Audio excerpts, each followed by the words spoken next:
What is up, everyone? Hello, hello. One half of the host for the Dreamer Cipher, and tonight we have a special guest on with myself, Ryann Guy, Yay. and had the pleasure of meeting Ryan through another follower on TikTok, and Ryan's on TikTok too. So gotta love the connections, and just love what Ryan's doing as a host with the podcast, which we have it highlighted here on the bottom. So I think you guys are on Spotify and Apple right now, correct, with the podcast? Yes, we are on Spotify and Apple. Thank you for inviting me to be here. Yeah, no, I think just the conversations. Our biggest thing is with this; it's unscripted, and I know there's one thing that I want to touch base because of your experience and what you did in college. Really stuck out. You're like, I really dislike the scripted things, scripted answers that people I talk to, and so I thought that was very unique and very powerful. And so I give a shout out though because TikTok does give us a very large reach to find interesting people. Absolutely. And you guys are also up the road too. You guys are up in Denver, so that makes it even more special too to have another fellow TikToker that's in the state of Colorado. So Ryan, I'll let you go ahead and talk a little bit about yourself. Let the audience get to know who you are, and then we'll just start flowing with the conversation. Yeah, for sure. So you mentioned that my experience back in college. So I went to school. I'm originally from New Jersey. Went to school in Alabama, and I studied sports broadcast journalism in Spanish. Loved that. Had a great time. I was sports reporting, sideline reporting, doing awesome things with my young career. And so as I got into sports reporting, I kind of found that it was a little bit unfulfilling for me personally. It was kind of like you were saying, you mentioned the scripted answers with the MVP of the game after the game. It's like, oh, how do you feel after the big win? And they're like, well, we just worked really hard all week in practice and just came out the better team at the end of the day today. And it's like, oh, okay, yeah. Well, I want more. And so I found podcasting while I was in school. And I really just fell in love with that, the opportunity to get to sit down with somebody for longer than your 30, 60-second interview that you get as a sports reporter or a sideline reporter. And I mean, all of these athletes, they're put up on this pedestal. Like they're these insane creatures, not even human beings. And then when you get to actually talk to somebody one on one and have a lengthy conversation, half an hour, whatever it is, you really humanize that person. And you get to have great conversations with them other than, their scripted answers like we were talking about. So, yeah, podcasting is where I found my love, my joy for talking to people and finding out what they're all about. So, And then when you look at it, so with those athletes that you were interviewing on the sideline, did you ever get a chance to ask them how they felt in regards to having to follow a script? Did they ever open up and kind of express them as a human? that's an interesting question, and that goes to maybe as a sports reporter, as a young sideline reporter, I didn't necessarily have the skill set to dive deeper into asking them better questions. A lot of the things that they train you about when you're in school is you have these set of questions that you always ask after the game, and so there was never necessarily uh, the opportunity for myself to ask better questions. It was like, you have an agenda going into that interview. And like you said, you have that, like I said, you have that MVP of the game. Whoever was the all star of the game is going to be your interview, and you're going to interview the coach. And you generally ask them the same questions because they're questions you need to know. But at the same time, for my personal experience, I wanted to know more. I wanted to not have an agenda when I was talking to people. And I wanted to just, go with the flow and see where our conversation takes us, which just, I love opportunities like this where this isn't scripted. Yeah, I don't know what we were going to talk about when we came on here, but those are some of the best conversations I've had. Yeah, and Patrick and I talk about it because having this type of conversation really allows somebody to be their true self, Right. and it is one of those things that cuss words get thrown around. I say fuck a lot, so it's one of those things that it's interesting. But when you look back, so where did you graduate college from? So I went to the University of South Alabama in Okay. Mobile, Alabama, Sunbelt Conference sports. We were a D1 school. We were doing really well in baseball at the time while I was there. Um, but yeah, South Alabama, go Jags. And so, how big? So, is it a pretty? Because I know University of Alabama is huge, especially in college football.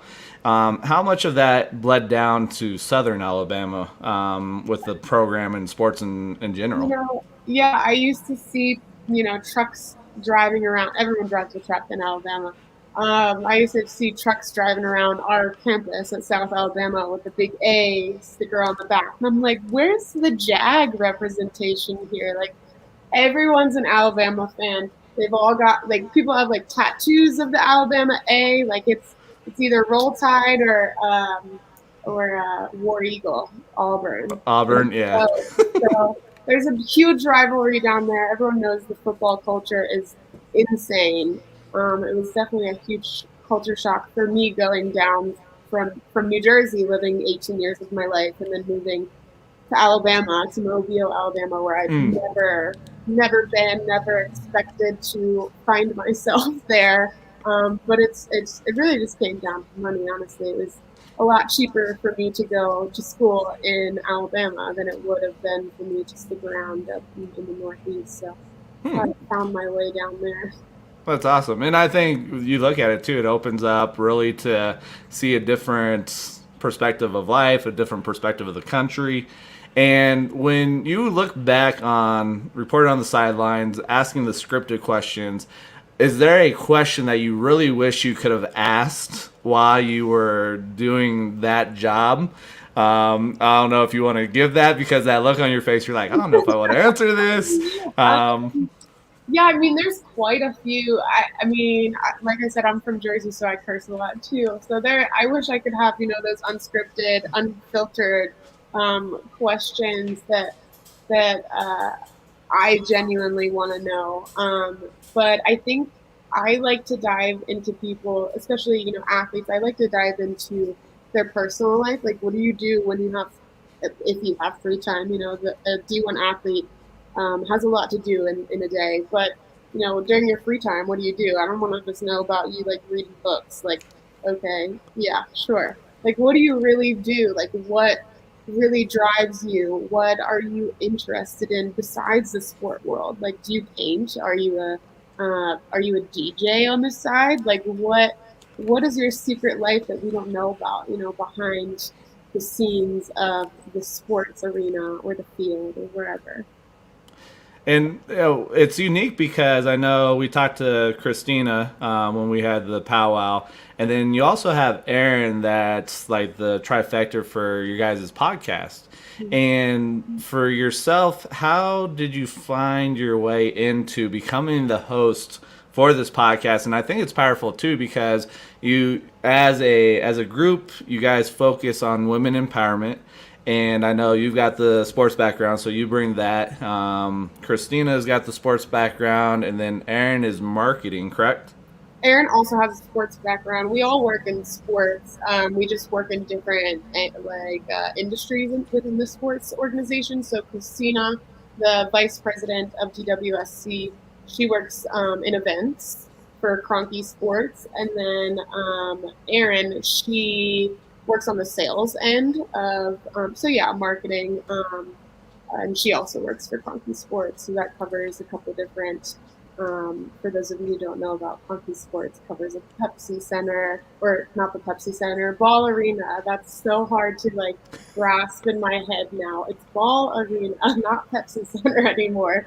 But yeah, so we all kind of have different backgrounds, and I came to Denver out of college knowing I didn't want to stay in Alabama. That Mm, was clear in my head probably after the first year that I was there. But like you said, it was an experience, and I'll never regret that. I enjoyed experiencing a different part of the country, but I grew up going skiing in the Poconos. mm, And so I would come out here to Denver on spring break, winter break, and I would go snowboarding because I switched to snowboarding because I thought it was cooler. But I used to come out here and go snowboarding, and I was like, hey, after I graduate, I don't really know where I want to go. I don't want to go back to New Jersey. I'm kind of like a free spirit in that way, I guess you could say. I want to experience other parts of the country. So I'm like, I've been to Denver a couple of times. It seems pretty cool. Like, let's move there. And so I did that. And shortly after I moved to Denver, the pandemic hit. So sports was not hiring. mm, And so I was unemployed for a little while. But I came across Denver Women's Sports Collective on LinkedIn. And they were having, excuse me, they were having an event back in October at the Broncos Stadium, and I was like, oh, I want to go to that for sure.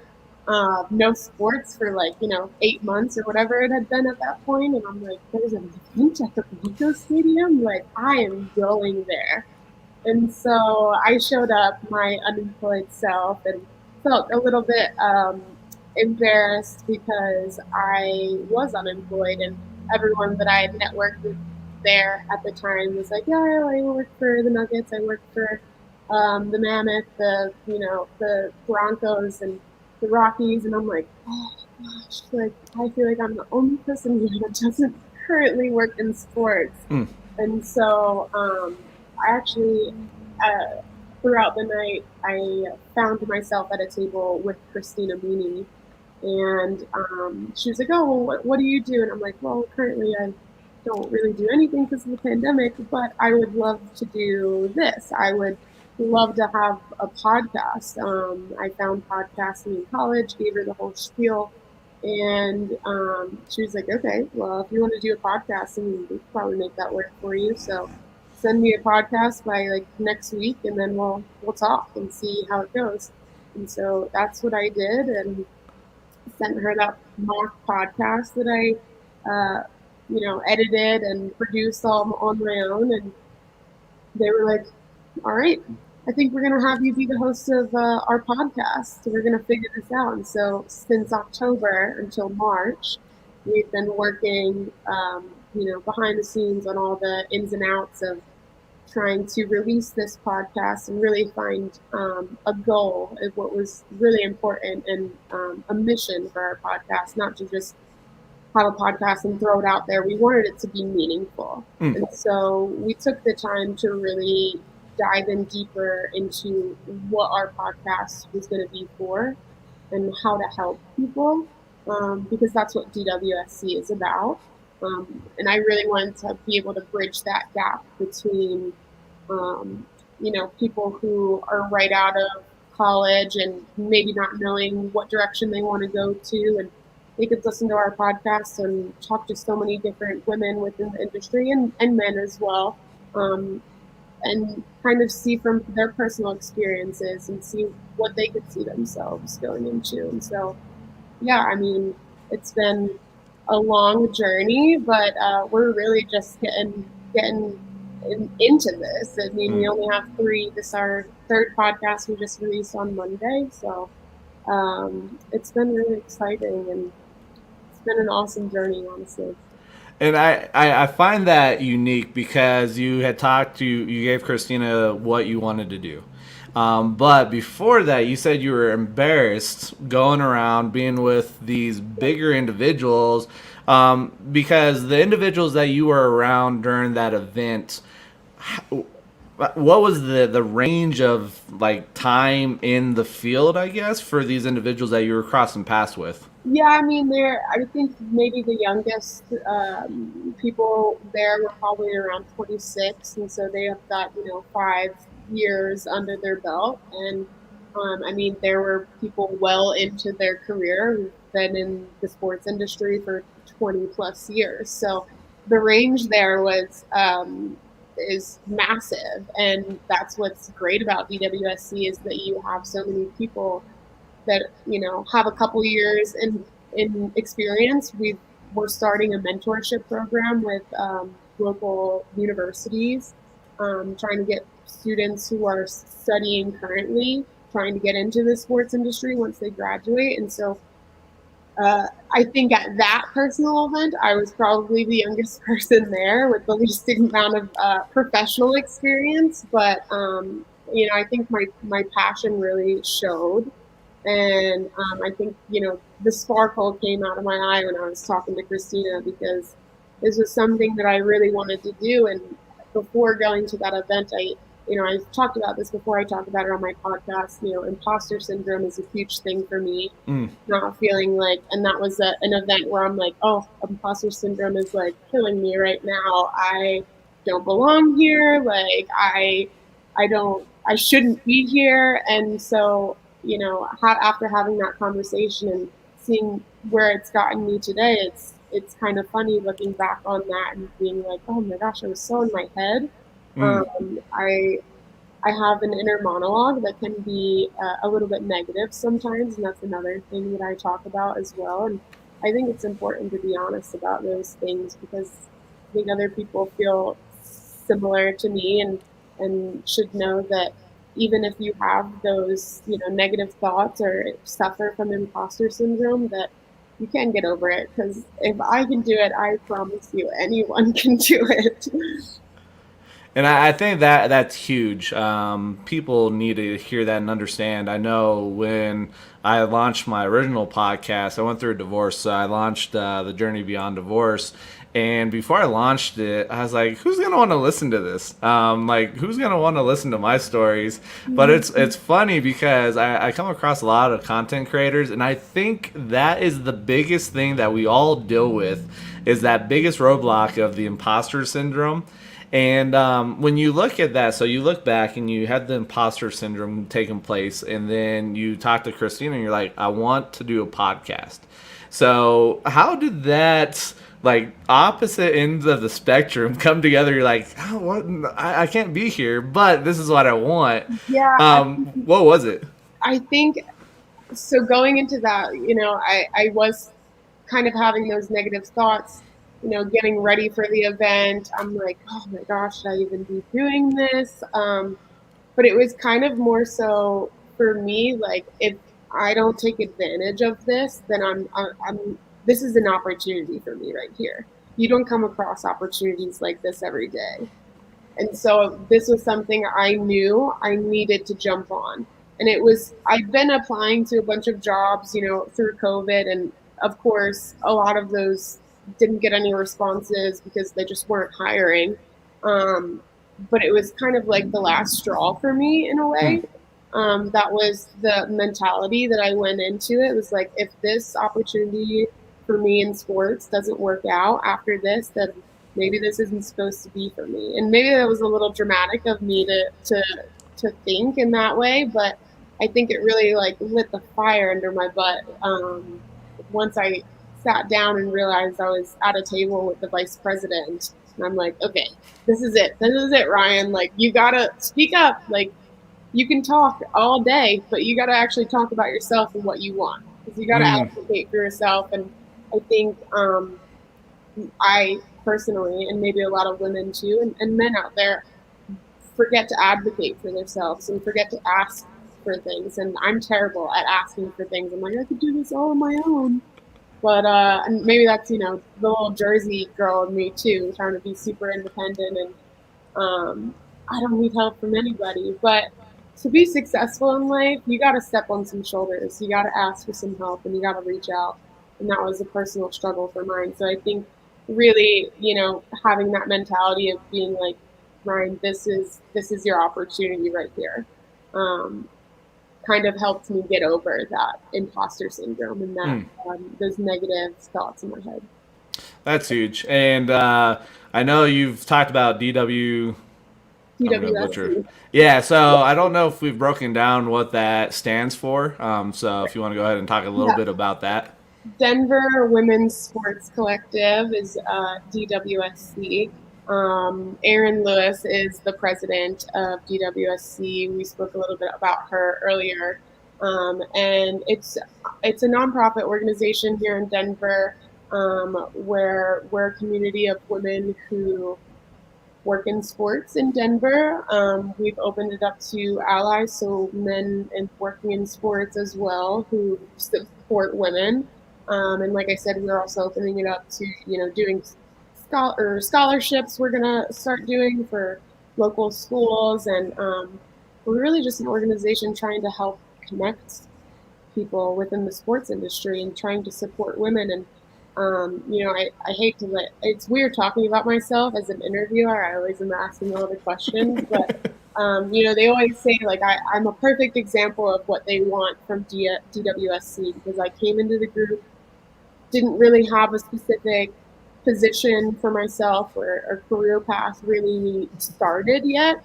Um, but I advocated for myself. I joined. I talked about what I wanted, and they were able to get me the resources and the tools that I needed in order to be successful in podcasting. And here we are launching a podcast. I'm connecting with people every single day, and um, it's just that's exactly what they want, is to help people in their career. So. And so, if somebody's watching this live or on the replay, I know we got 5 people watching. I don't know who's watching. If you guys want to drop hashtag live, we got Dr. G over here, who I'm in his apartment right now because I'm gonna get home in time. But if somebody wanted to, let's say, donate to the that scholarship program that you guys are putting together, do you have anything set up where they can provide a donation? Oh, absolutely. So our website is www.denverwsc.com, and we have all of the resources that they would need to. Just go to a little hamburger drop down button. There should be an option on there for the sponsorships. I can get them, if they want to contact me personally, I can get them in contact with our treasurer, Allison Thomas. I can get you in contact with Aaron Lewis, the president. So if there is anyone that would like to, lend a hand to our organization, I'd be more than happy to help them, assist them with that as well. Awesome. No, I think, and that's not one thing that when we met and talked last week, I had brought up potentially having you guys look at trying to present at 1 million cups. I presented there with my original co-host for the divorce pod, and then Dr. G presented there also. But that's an avenue really to get that out there to the community. I know Denver's got a chapter up there. I think Denver's still online. Down here in the Springs, it's actually in person, and really just showcasing and highlighting that piece. And then because I know when we talked, you're like, I'm only 23, so I don't know how much experience I can bring. But when you look at where you're at right now, the age that you are, probably you're like, I'm just very young. But you look at being in a field that has been heavily dominated by men when it comes to sportscasting and anything of that nature. You're starting to see there are prominent female reporters that are in the industry and whatnot. But for you, as young as you are and what you're doing, let's say there is a young lady that's watching this and they're like, man, like I would love to do that. What's your feelings? How do you view it? And with yourself, what would you like to accomplish in regards to potentially blazing another path for young women coming up, or even women that may want to look at switching career fields or whatever that is? What does that look like for you? Yeah, I mean, so I am very young. I am usually around people who are quite a few years older than me, so that's kind of been my whole entire life. I also was an athlete growing up, so the jock in me was never scared of a male-dominated industry. It actually kind of felt a little bit more comfortable to me. What was not comfortable for me was walking into a group, a room filled with women who Hmm. are very successful. And so that for me, I mean, if there's somebody out there that needs some help in figuring out what they kind of want to do. I mean, I'd recommend you listen into Convos with the Collective and see if there's a podcast on there that kind of pertains to what you might be interested into. And I mean, reach out to me on LinkedIn. I have a LinkedIn, and my name's Ryann Guy. It's right on the bottom of the screen, so make sure you do two N's. But I'd be more than happy to, have a conversation and connect with anyone that needs help, because I think it's really important that once you're in certain positions that you're able to lift other people up too, because if it weren't for, Denver Women's Sports Collective, the women that helped me out, I might still be unemployed. You never know. But yeah, I think it's really important that, there are people who are willing to help others. And I would be more than happy to be that person for them, for sure. That's awesome. And I think that's also allows you to give that voice and really speak up and just be an advocate really for anybody. Yeah, I mean, I understand you. I understand. It's very recently that I was feeling lost in my career, so I get that, and I think that's a good part. I think that's a great part of your career and trying to figuring out is kind of being lost at some point, so you can really refocus and figure out really what you want to do and what you're passionate about. If you're in something right now within the sports industry where you don't feel like you're fulfilled, let's find another avenue for you. I mean, there's so many different opportunities. Sports is growing tremendously. There's so many more women that are representing sports culture, and yeah, I'm just more than happy to connect anyone or help anyone out in any way. So hit me up on LinkedIn. I got you.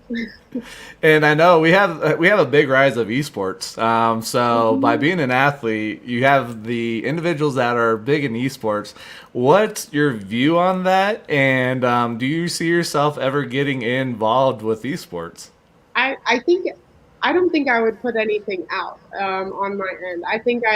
I mean, I would have to be more knowledgeable on esports for sure. I was an athlete growing up, so I was always outside. I didn't really get into, video games too much or anything like that when I was a kid, but um, I think that it is extremely smart if somebody is interested in that realm for them to go to that route, because it is a huge opportunity, and like you said, it's only growing. And there is a lot of money in esports as well. So if money's your motivation, there you go. That's for you. Yeah, no, and it's funny because I know Fortnite's had the popularity of growing, and I think the kid that won the championship last year was like 13 years old and won like $3 million. So there's avenues for everybody, and I know Patrick kind of started his journey on Twitch, and part of that was playing Madden and doing all that fun stuff off Twitch. And with the podcast, what's the vision for the podcast? And then for yourself outside of the podcast, what's a an endeavor that you want to take on? What's an experience that you want to have?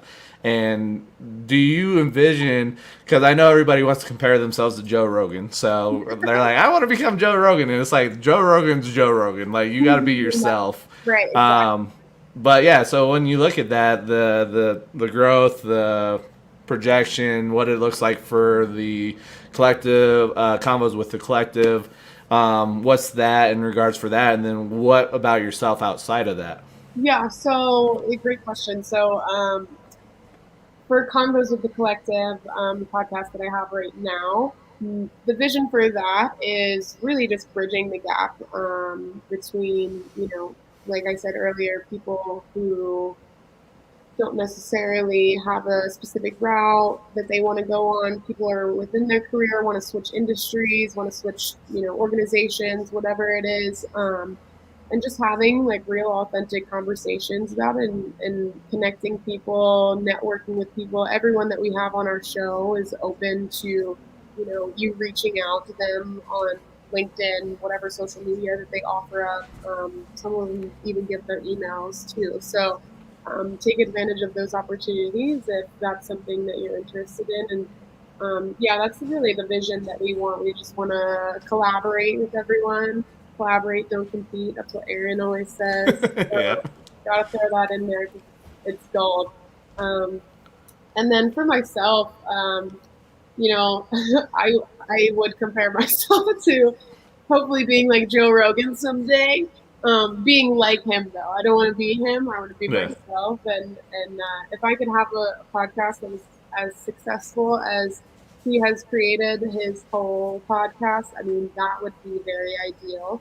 Um, Podcasting, wasn't really a thing when he started it, so he jumped the gun on that, and good for him. It's been very successful, but yeah, I would love to be able to have a podcast where, this podcast now is kind of growing my network and helping me connect with a bunch of people. So hopefully one day I'll be able to move on and have my own platform and create content with the network that I've created. And so that's kind of the goal right now for me. And then hopefully, once I move on from podcasting with DWSC, that somebody else who's, excuse me, right out of school, kind of like a similar situation that I had, can, step in my shoes and they have this podcast that they can be the host of and edit and produce and do all of that work and do the same thing that I'm trying to do. So And when it comes, because oh man, I've got the fun thing of having to, especially the audio side. If it's not a clean audio, it is a pain in the butt to edit. I've had it before where it's taken me 3 hours to edit a freaking 45-minute episode, and I'm like, I just want to just put it out, but I'm like, I can't do it this way. But if I can just put it out, then I'm cool with it. But yeah, that junk is not the fun part of that piece. When yeah, it I agree. I spend a lot of time editing. I will go through every little millisecond of the podcast because it's all on me. I'm the host, the editor, the producer. So I'm doing all of the work, which is fun in a lot of ways, but it is a ton of work for mm, myself. And there are moments that I enjoy editing. I used to edit in videos and everything like that in high school.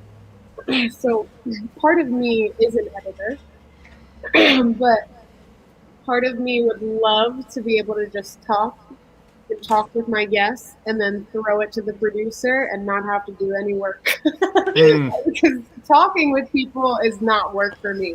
That's where my passion comes out, and conversations flow pretty easy on any end that I have a conversation with anyone.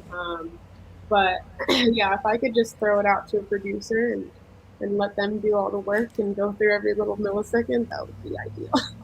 well, that may be something that you look at potentially opening up an internship position for somebody to come and do the editing for you, and kind of take that off of your plate. Well, especially because you have the local colleges up there, so maybe you got a college student that's doing that and say, hey, let's give you some experience and let's help you with your resume, but let me take this off of my plate and be able to focus on more of what I enjoy doing. And the producing of a podcast, because I know for my podcast, when I have individuals come on, it's very unscripted. I have nothing established, like no script, nothing of that nature. And so I know there's some hosts that will have it like scripted, and I'm like, I cannot do that. So when it comes to producing the podcast for yourself, how structured are you getting into the episode? Yeah, so for Convos with the Collective, this is part of all of our prep work that we did before we released the episode, or the podcast itself, was really coming up with themes for weekly episodes for each guest, kind of taking what they've done with their career and turning it into how can we help people with this. And so we have a lot of like climbing the corporate ladder.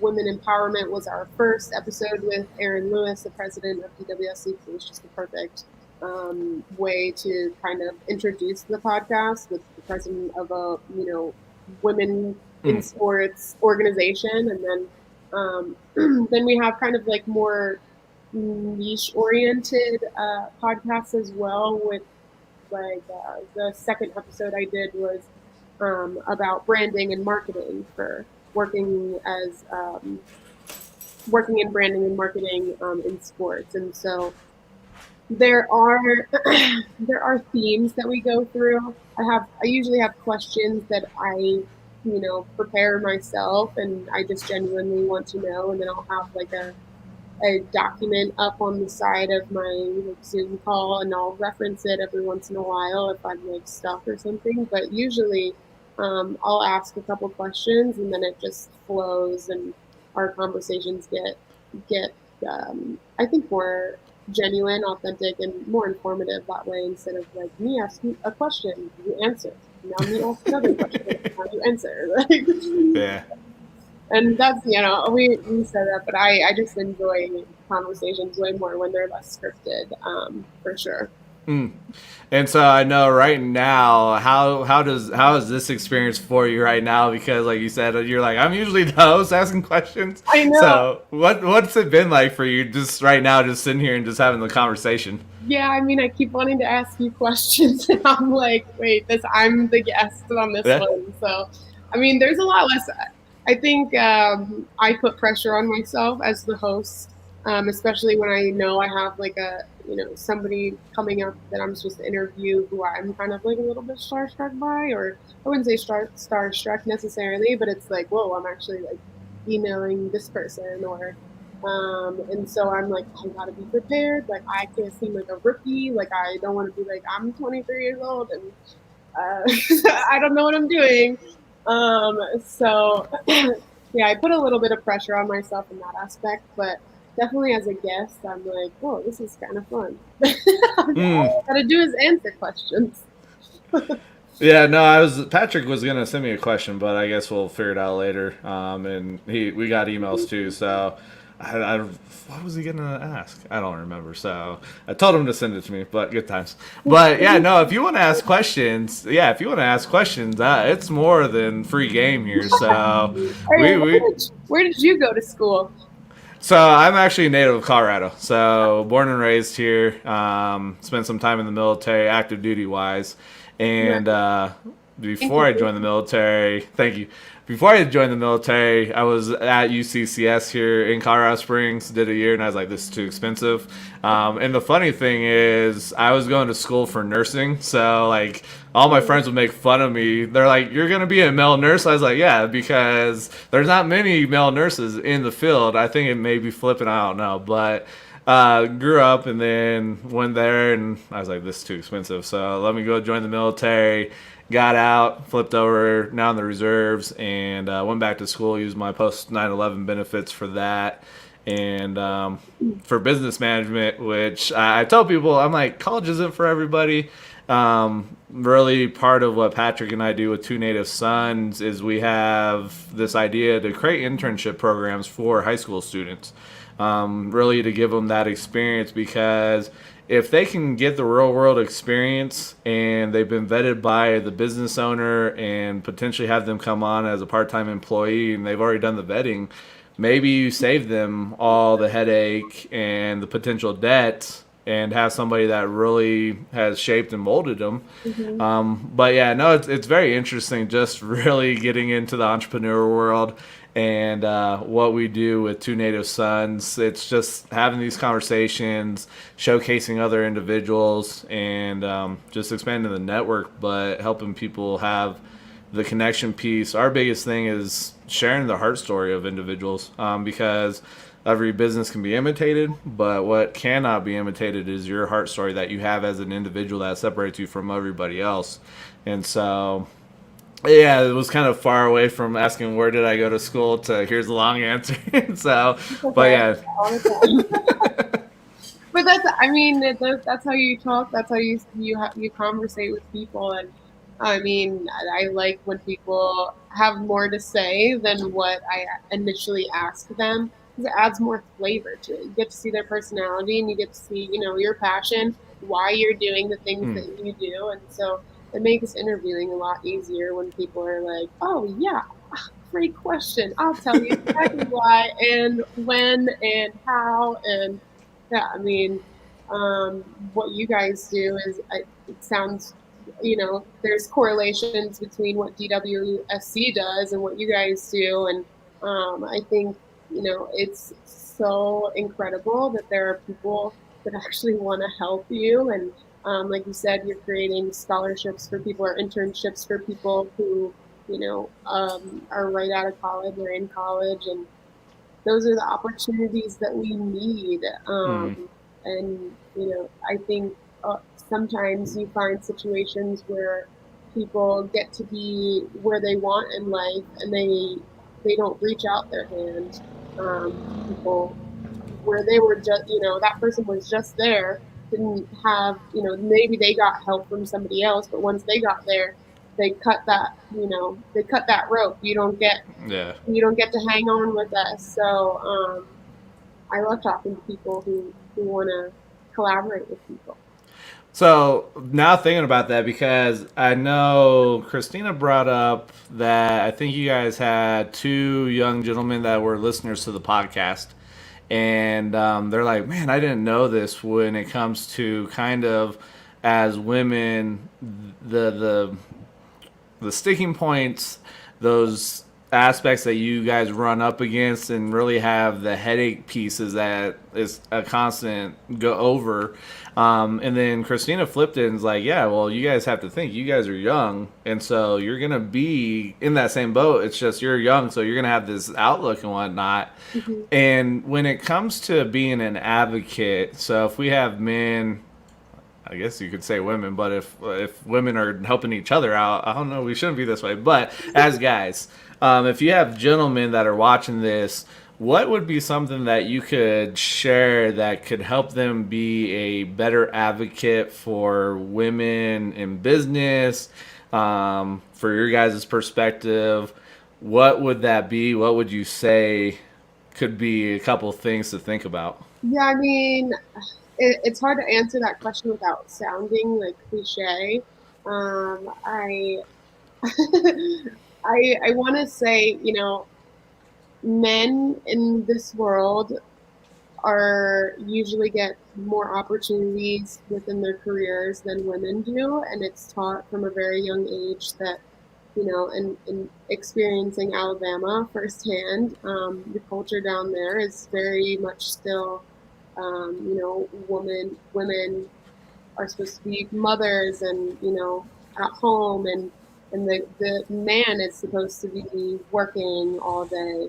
And that's very real. And it's kind of almost awkward saying that, but like for me personally, but I mean, I've experienced that firsthand where, I mean, when I was in college, I dated a guy from Alabama who, um, very much so expected me to be the, mother of his children if we got married and stay at home while he worked all day. And Hmm.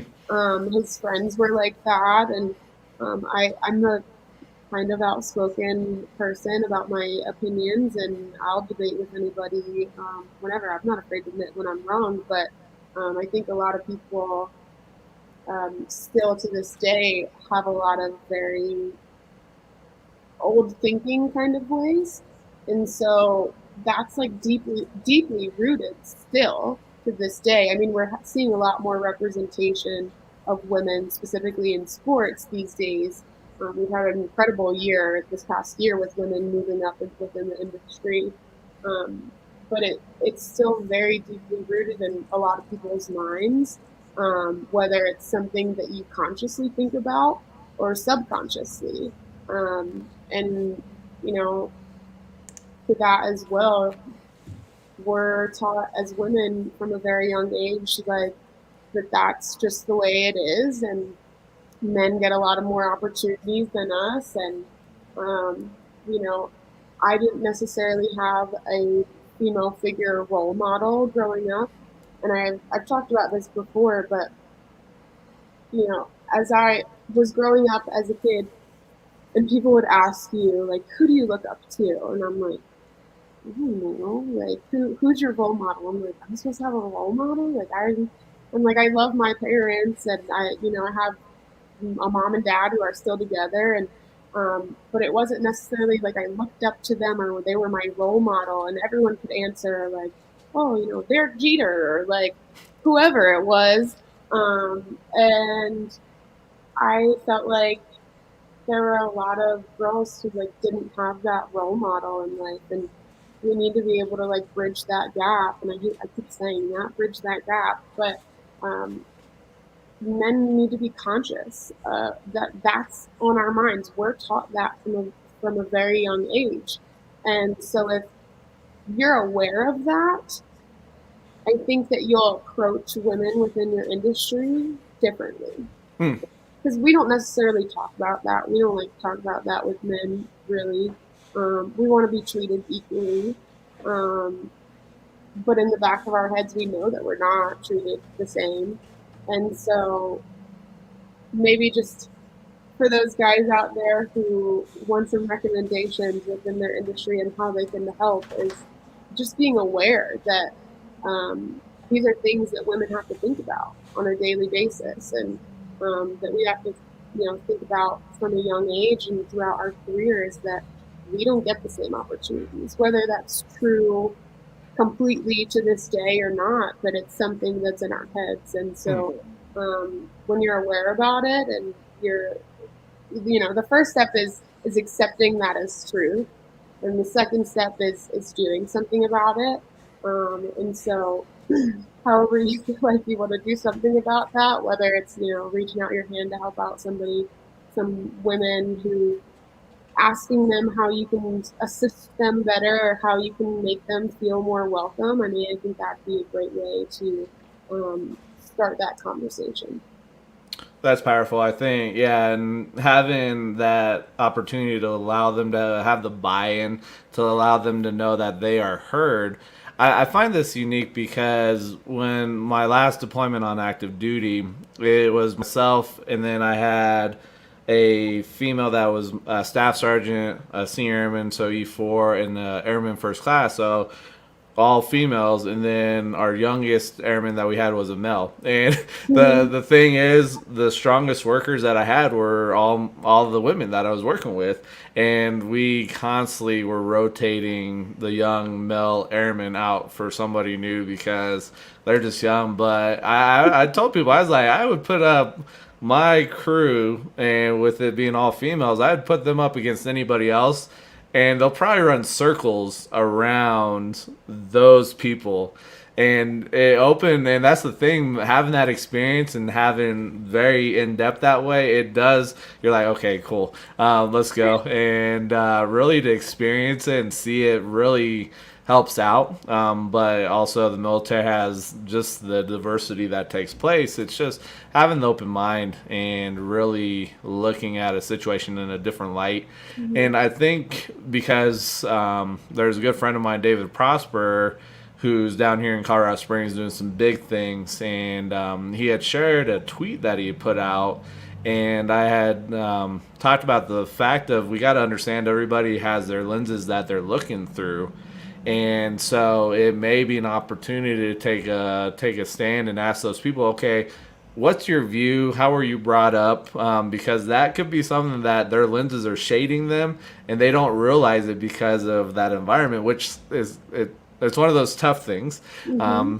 but I think that's also having those open conversations, having the open dialects, which has to take place. Mm-hmm. And I know Patrick's real big with the advocacy, really seeing how we can help women out and really showcasing the strong women that we have taken place and what they're doing. And I think that's one of the phenomenal things with what we can do is being able to showcase and share the stories and just let people have the open dialects Mm-hmm. and the conversations. Yeah, So yeah. I mean, I want to reiterate what you said because it was beautiful. I mean, everyone looks through the world through their own personal lens, and yeah, I think having those, being able to accept that we all have different realities, and being able to talk about that and be open, and that'll just create such a better environment, not only for relationships, work relationships, but your business itself. Different perspectives are so important, Mhm. and I think that we should celebrate different perspectives and collaborate with them. Yeah, collaboration is a huge piece for Mhm. anything. And I think looking at your TikTok, I believe you're a teacher on the outside. Is that Mhm. so? What grade do you teach? Yeah, so I teach kindergarten. And then I teach second grade for part of the day as well, but I am mainly with my kindergarten crew. So how does that experience? Because I know that's another career field. That's another one that's very tough. I tell people that get into teaching, it takes a very special person to get into teaching. So much patience. So many patience. Yeah, I mean, the only reason I'm a teacher right now is because of the pandemic, and I just need to pay my bills. And that was, I applied to probably like 200 jobs, and that was the first one that hired me. So I'm like, okay, thank you. I'm gonna be a kindergarten teacher.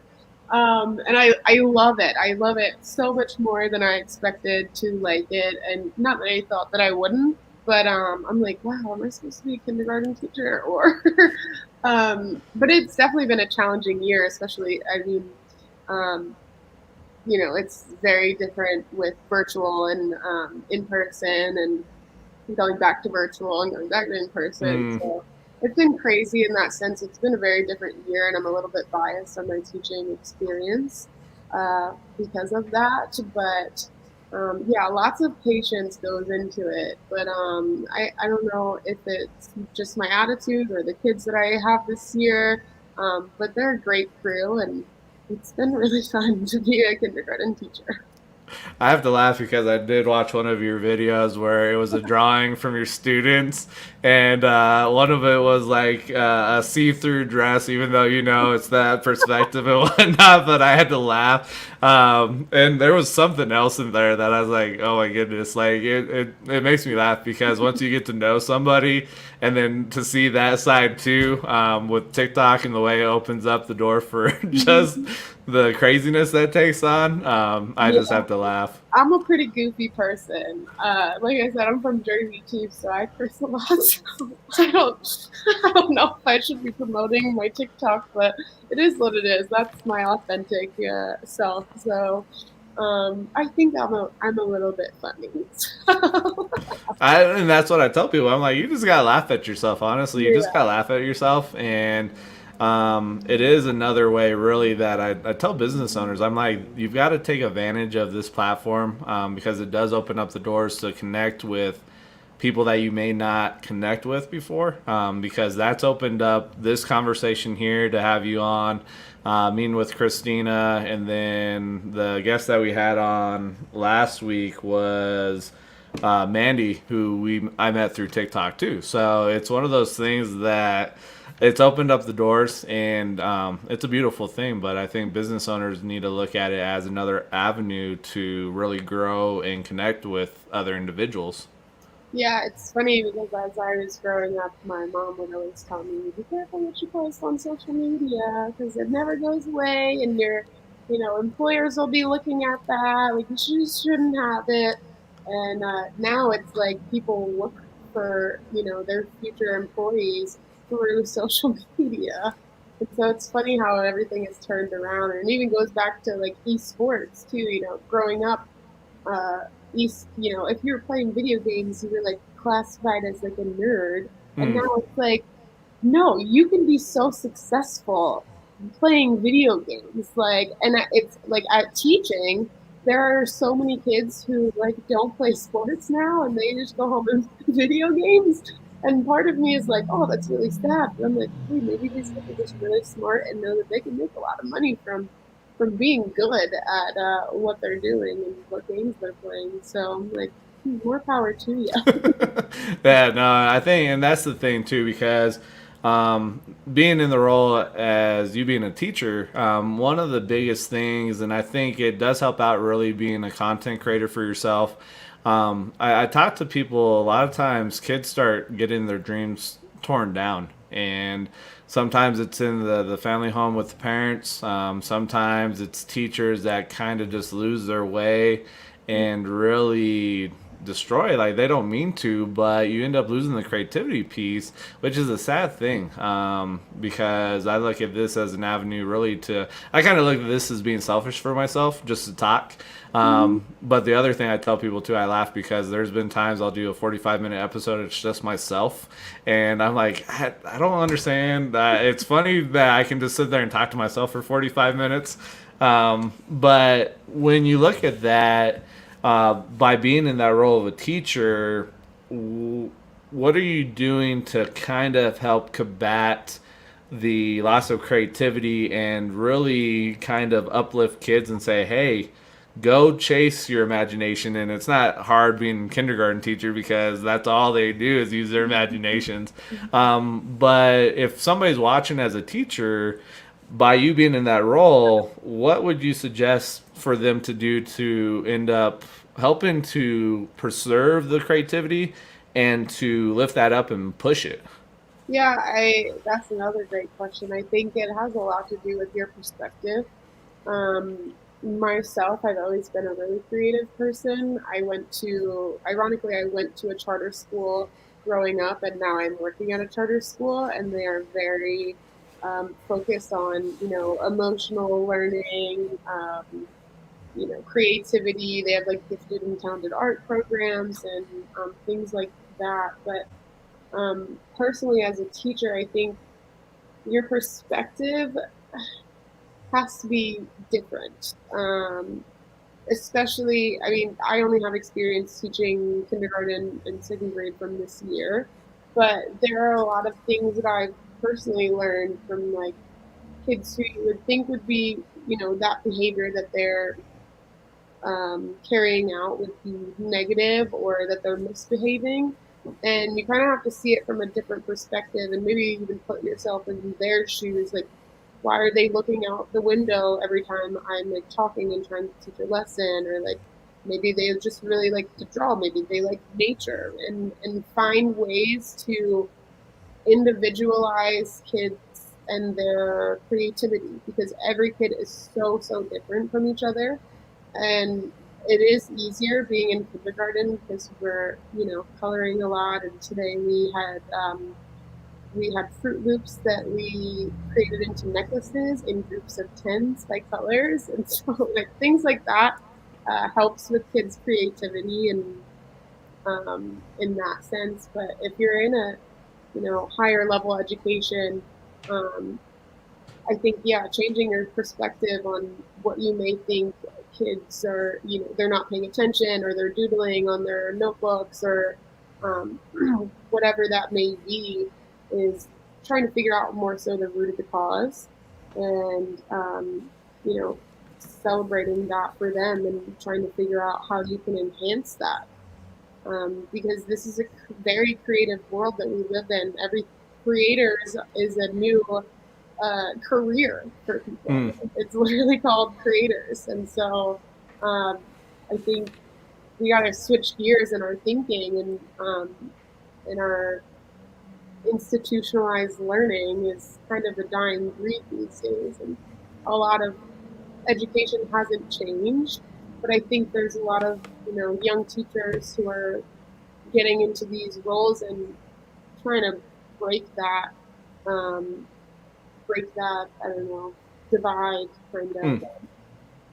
So yeah, I would say, change your perspective, try and find the root of the cause and what you think is really going on, and then finding ways to, grow that side of that student. That's awesome. I think, and it's unique when you look because being a teacher, content creator, when you really look at the breadth right now, and being a sideline reporter while in college and whatnot, like when you really look at that breadth of experience that you have under your belt, what what does that look like to you with having such a wide range of just things that probably don't line up sometimes, but you're like, here we go. Mhm. Yeah, I think my whole life I've been interested in so many different things. It was almost overwhelming as a kid. Like I played sports, softball, soccer, gymnastics. I trained in Taekwondo for 8 years. I also did musical theater, acting lessons, voice lessons. What else did I? Oh, I did media club.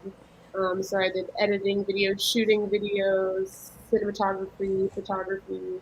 I also, in elementary school, tried to play a couple instruments.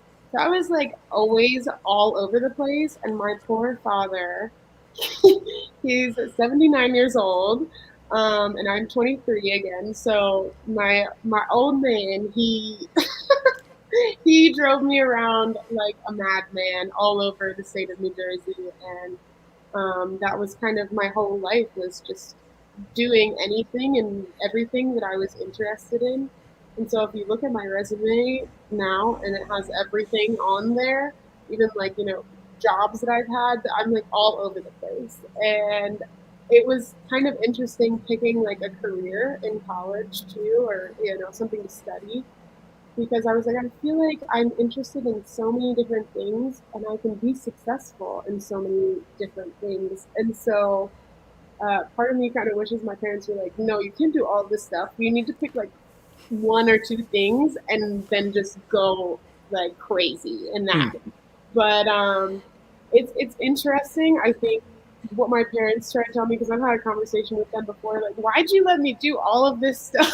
I feel like I needed just one or two things to do, and they were like, well, I mean, we didn't want to limit, like, back to creativity. They didn't want to limit my creativity, and so I'm glad and thankful that they did that for me, and it's just made me a more well-rounded person, is what my mom likes to tell me.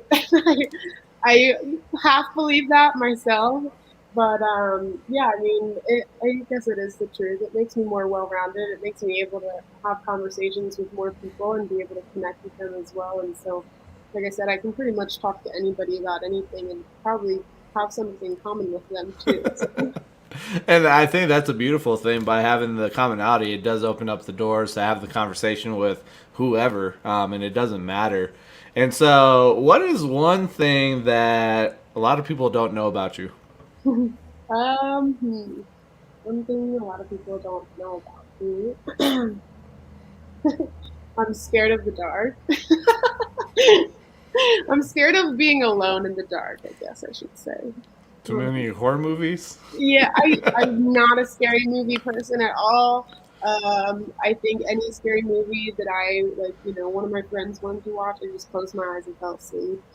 Um, but yeah, I don't think too many people know that about me. That's well, hey, everybody's got their quirkiness and whatnot, so that's all good. So I do have towards the end of the Dreamer Cipher here. There's a segment that we run. It's called Pod Decks, and so we didn't create this. This is actually a content creator that I came across, Travis Brown. He's been podcasting 9-10 years, and so he's got quite a few different decks to choose from, and it does open up the conversation to be not normal things that are asked. And so I'll run through just a couple through once I pull this up here. So let's see what we got going on here. Intriguing. So the one I'm pulling up right now, it's the deck's called The Future Freaks Me Out. And so let's see what we have. Let's see here. What do you think will be the smartest invention of the future? That just reminds me, my dad used to always be like, when I was a kid, they used to tell me that I would have flying cars by the time I was an adult and all this other stuff. And, the closest thing to it right now is a Tesla. So, self-driving cars. I mean, the smartest invention? That's a great question. I don't know. I think I'm gonna stick with my dad's his longing hope for the future is flying cars. Well, what about like from Back from the Future with the hyperdunks that Marty McFly would have that would automatically just zip themselves up and whatnot? I mean, that would be pretty interesting. I don't know if I would want to test it out myself. I would let a few other people do it before I did it myself.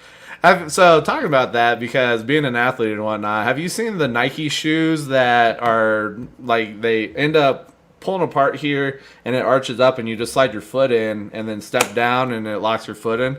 What? I have not seen this. Yeah, I saw that about 3 weeks ago. It was like the unnecessary. I don't even know what it was called, but Nike's developing the shoes, and I was like, man, that's a unique concept there. So, how long Is it somewhat the like tire shoes? Is that the case? yeah, like you take them off, and then they end up the arch support ends up sliding up here to open it up, and then you slide your foot in, step down, and it locks your foot in place. So, That would be great for kindergartners. They always have their shoes on the wrong feet. They don't know how to tie their shoes either. So that's a great. but and I look at this. I know Elon Musk is up there talking about building a hotel for Mars. So, with Elon and what he's got going on, you just never know what comes out of his thoughts.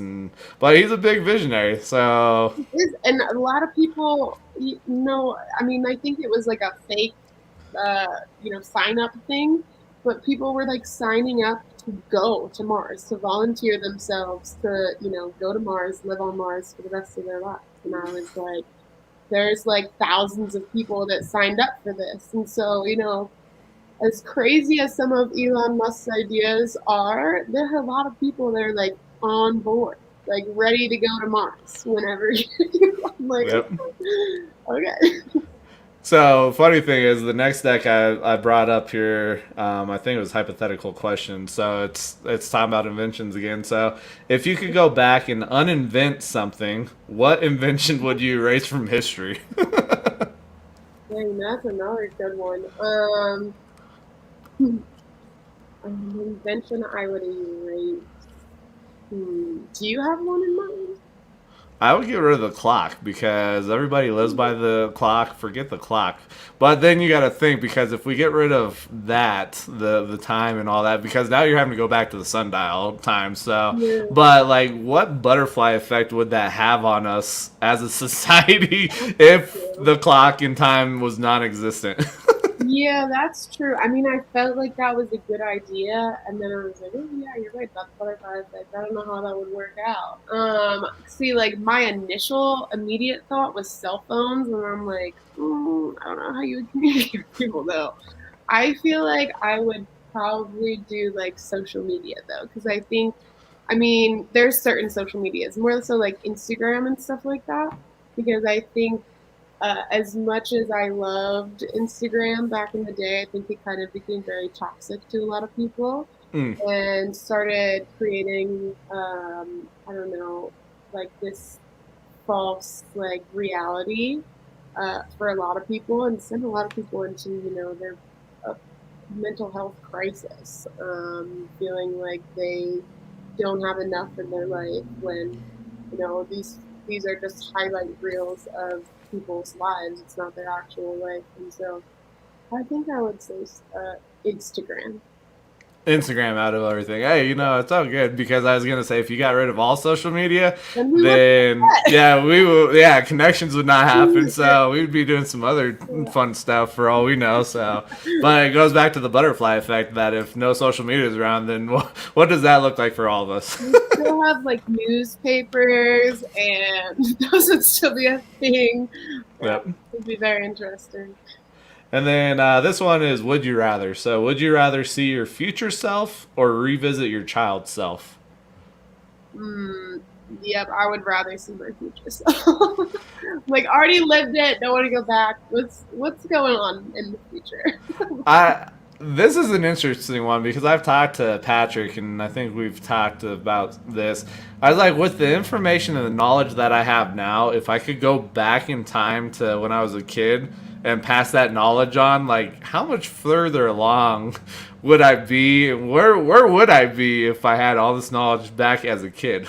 Yeah, that's true. I mean, part of me would like to, in that sense, I've thought about that before. If I could tell myself, I mean, I'm only 23, but like, even just knowing what I know now and going back, part of life is being innocent and learning and messing up. And um, I've done a lot of that. So I think I'm always the type of person that says, like, I don't regret anything. I've learned from everything that I've done. And so, um, yeah, part of me is like, I don't want to tell myself, my younger self, anything, because then she'd just be an outcast even more so than she already was. No, but yeah, I mean, I definitely think I would want to see my future self. Okay. And then last one here. This is from the WTF deck. So, Yeah. have your parents told you something as an adult they kept from you as a child? Uh, yes, but I cannot share this with you. Okay. All right. Let me try and think of something else. Uh, okay, I wasn't an adult when this happened, but I was like too old to kind of ask this question. It's a little bit of a funny story. So, as growing up, I would always see like old movies and pictures, and they're all in black and white. And I just didn't grasp that concept of how now we have like everything's in color. So I thought that the world was in like black and white at one point. Like you would look around, everything's in black and white. And it took me a long time to like muster up the courage to ask my dad the question, like, how did the world come from like black and white to color? And he was like trying really hard not to laugh at me. But he was like, no, it's actually just like cameras that couldn't shoot in color. Everything was all, I'm like, did somebody go around with a paintbrush and just like paint everything? Or like, did you just wake up one morning and it was like the Wizard of Oz and you open your door and everything's in color? Or like, and I was like, why didn't anyone tell me this? Like, I feel so stupid. But it was just an honest, genuine, like, I just am very naive. I don't know. Hmm. How did that happen? So, yeah, I think that was something as a young child, maybe like a preteen, that I was pondering that information and I felt very deceived. Like, I should have been informed of I that. got you. I'm trying to think of if there's been anything because I'm at the point with my parents where I'm very open and we just have conversations. So I'm trying. I don't think there's anything that really sticks out. Um, yeah, so I'm not really sure on this one, so I can't give an answer, which it baffles me. I'm over here. I'm like, what? I don't know. So Yeah, yeah. it's a good time. So, but no, I appreciate you partaking in that. It's just one of those interesting things, really a different perspective and some stuff that people may not realize or understand or see. Mhm. So, but before we end here, anything that resonated? How was your experience on the Dreamer Cipher? And is there anything that you want to leave the audience with? Well, my experience was lovely, Scott. I appreciate the conversation. It's always nice to talk to a fellow podcaster. And you're great to talk to yourself. So, but I mean, a lot of things resonated with me. I think, the whole conversation that we had in the beginning about all of the, different experiences that you have throughout your career as a male, as a female. A lot of that is very true in my life and very true in a lot of people's lives that I talk to. And so it's great to have these conversations and talk more about them. And like I said before, the first step of all of this is accepting this as reality and then having conversations and doing something about it. So that just resonates with me a lot. And I mean, to leave anyone with some um, advice, or I would love to connect with anyone that feels like they need somebody to help them and help direct them.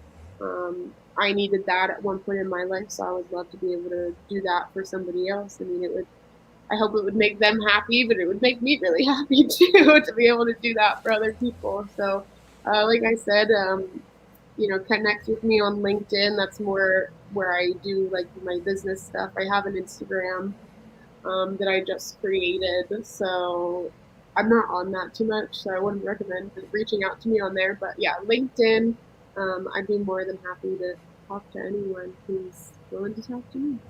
Awesome. And then I know you have TikTok too. I think that's kind of how Yeah. we've Yeah. communicated too. So it's Like, follow me Ryann on Guys. TikTok. Yeah. Yeah, so it's a play on words for your name and whatnot. So, but no, yeah, no, I appreciate you giving us the time. Thank you for joining. I know Patrick. He's like, man, I forgot. Like he his schedule got crazy. He's like, I forgot. I was like, I got you. So it's the beautiful thing of what we do here. And then I'll go back and I'll have to rewatch the video just in regards with some of the things that you talked about with the Women's Sports Collective, having that, put that in the comments so individuals can go and check that out if they want. And then I'll link the LinkedIn for you and also your TikTok if anybody wants to jump on TikTok. Yeah, like Even if you follow me on don't all social medias if you want. yeah. Even if you don't go and create content on TikTok and you just want to have it as another way to connect with people, that's cool. I've got to the point now where even if people don't have content, still connecting with them because you just never know. It could be one of those people that just have the fear of really showing up and just being themselves and whatnot. So, but again, yeah, no, thank you for taking us up on this opportunity and sharing in. Like I said, this has been streamed on actually Patrick's Facebook because I've had him locked in the StreamYard before. So on his Facebook profile and then our YouTube channel for Two Native Sons. So it will be out there as long as the channel's up, but we probably won't get rid of it unless YouTube's like, nope, yank that off. So, Yeah, they're gonna see me and be like, "Not, it's no, no, no. not Eh, fine, guys. Nope."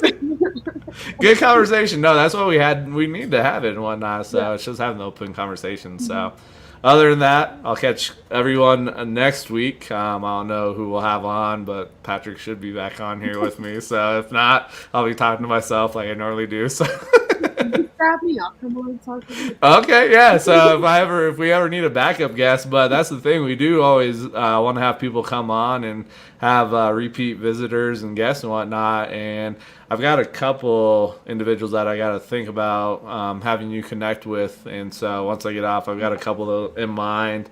I just got to figure out because you don't have Facebook, so I've got email. So we'll go that route and make introductions that way. So. Thank you, Scott. I really appreciate it. I love talking to you. It's awesome. Yeah, appreciate it. All right, we'll catch everyone later.